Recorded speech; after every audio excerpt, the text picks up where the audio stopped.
He's arguably one of the world's top artists, and tonight some of the best works of Al Gilbert are being shown at the St. Lawrence Market in a new exhibit. From the Pope to Oscar Peterson, the Toronto man has gotten up close and personal with some of the most famous and influential people of our time.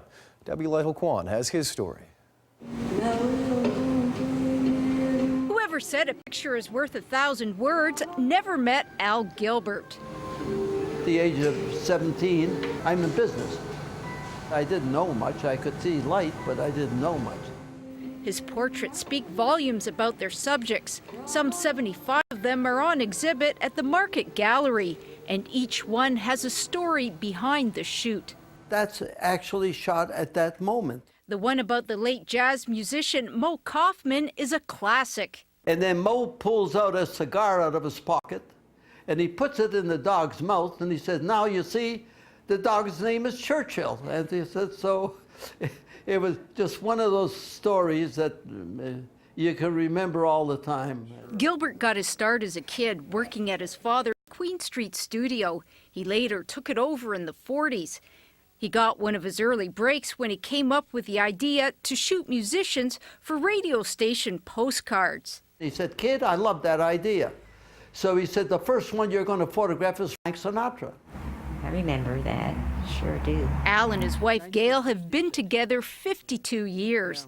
He was a little shy, though, when they first met. He was there every day. Never said anything. My mother said, "Who's that fellow that's coming around all the time?" I said, "I don't know." It was very funny.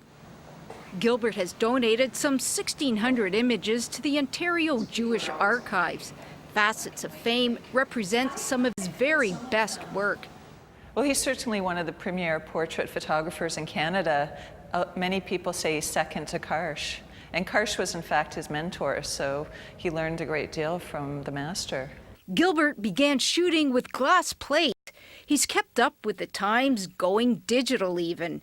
And at 87, he shows no signs of slowing down. My dad taught me, Al, never quit, because tomorrow you may produce the best image you ever made.